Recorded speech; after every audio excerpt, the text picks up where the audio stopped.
ಶ್ರೀ ಗುರುಭ್ಯೋ ನಮಃ. ಹರಿ ಓಂ.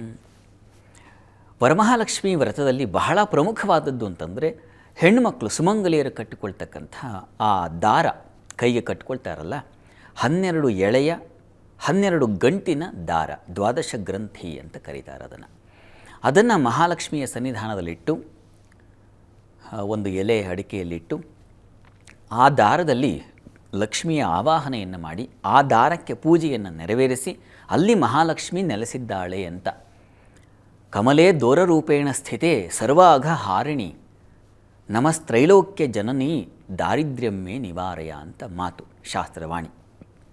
ಅಲ್ಲಿ ತ್ರೈಲೋಕ್ಯ ಜನನಿಯಾಗಿರ್ತಕ್ಕಂಥ ಮಹಾಲಕ್ಷ್ಮಿ ನೆಲೆಸಿರ್ತಾಳೆ ಆ ದ್ವಾದಶ ಗ್ರಂಥಿಯ ಆ 12 ಗಂಟಿನ ದಾರದಲ್ಲಿ. ಅದನ್ನು ಕಟ್ಟಿಕೊಳ್ಳೋದ್ರಿಂದ, ಪೂಜೆಯ ಸಮಾಪ್ತಿ ಆದಮೇಲೆ ಅದನ್ನು ಕಟ್ಟಿಕೊಳ್ಳೋದ್ರಿಂದ ದಾರಿದ್ರ್ಯಮ್ಮೆ ನಿವಾರಯ, ಎಲ್ಲ ಬಗೆಯ ದಾರಿದ್ರ್ಯಗಳು ಕೂಡ ನಿವಾರಣೆಯಾಗುತ್ತೆ ಅಂತಕ್ಕಂಥ ಒಂದು ನಂಬಿಕೆ ಇದೆ.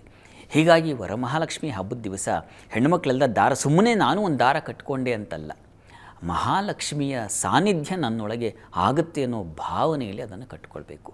ಮತ್ತು 12 ಗಂಟು ಅಂತಕ್ಕಂಥದ್ದು ಕೇಶವನ ದ್ವಾದಶ ನಾಮಾವಳಿಗಳನ್ನು, 12 ನಾಮಗಳು ಪ್ರಸಿದ್ಧವಾದದ್ದು, ಅದನ್ನು ಸೂಚಿಸುತ್ತೆ.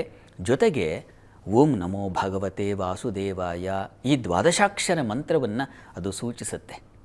ನಾರಾಯಣ ಲಕ್ಷ್ಮಿಯರು ಎರಡಲ್ಲ ಏಕಶಕ್ತಿ ಎನ್ನುವುದನ್ನು ಈ ದಾರದಲ್ಲಿ ನೆಲೆ ನಿಂತ ಮಹಾಲಕ್ಷ್ಮಿ ನಿರೂಪಣೆ ಮಾಡ್ತಾಳೆ ಆ 12 ಗಂಟುಗಳ ಮೂಲಕ. ಇದನ್ನು ಧರಿಸಿಕೊಂಡ್ರೆ ಮಹಾಲಕ್ಷ್ಮಿ ಹಾಗೂ ನಾರಾಯಣರ ಕೃಪೆಯಾಗುತ್ತೆ ಅಂತಕ್ಕಂಥದ್ದು ಈ ವರಮಹಾಲಕ್ಷ್ಮಿ ಹಬ್ಬದ ದಿವಸದ ಮಹಾ ವಿಶೇಷತೆ.